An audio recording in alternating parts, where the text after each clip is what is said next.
আসসালামু আলাইকুম।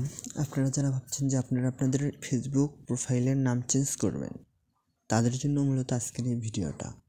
আমরা যদি আমাদের ফেসবুক আইডির নাম চেঞ্জ করতে চাই, তাহলে আমাদের চলে যেতে হবে ফেসবুক অথবা লাইট অ্যাপ্লিকেশনে। আমরা আমাদের ফেসবুক অ্যাপ্লিকেশনে চলে আসলাম। আসার পর আমরা এখান থেকে থ্রি ডট আইকনে ট্যাপ করব।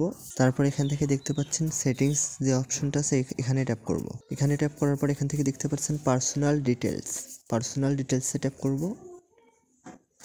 তারপর এখান থেকে দেখতে পাচ্ছেন প্রোফাইল, আমরা এই প্রোফাইল আইকনে প্রোফাইল লেখাতে ট্যাপ করব। তারপর এমডি সিয়াম মিয়া লেখা আমরা এখানে ট্যাপ করব। তারপর এখান থেকে দেখতে পাচ্ছেন নেম অপশনে ট্যাপ করব।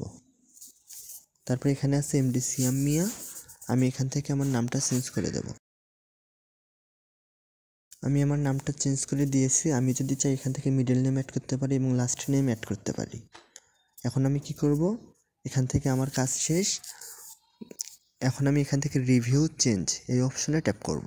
এখান থেকে দেখতে পাচ্ছেন দুইটা অপশন দিয়েছে, যে আমরা এমডি শাহরিয়ার মিয়া নেব নাকি মিয়া এমডি শাহরিয়ার নেব। আমরা অবশ্যই এমডি শাহরিয়ার মিয়া নেব। তারপর এখান থেকে সেভ চেঞ্জ এখানে ট্যাপ করব। আর একটা কথা আপনাদের না বললেই নয়, সেইটা হচ্ছে আপনাদের নাম আপডেট করার পর আপনারা 2 মাসের মধ্যে আপনাদের নামটা আর চেঞ্জ করতে পারবেন না। ওই জন্য নামটা চেঞ্জ করার আগে একবার হলেও ভেবে নেবেন। আসলে আমাদের নামটা চেঞ্জ হয়ে গেছে, চলুন আমরা দেখে আসি যে আমাদের নামটা চেঞ্জ হলো কি না। এই জন্য আমরা কি করব, আমাদের প্রোফাইল আইকনে ট্যাপ করব। দেখুন আমাদের নামটা চেঞ্জ হয়ে গেছে।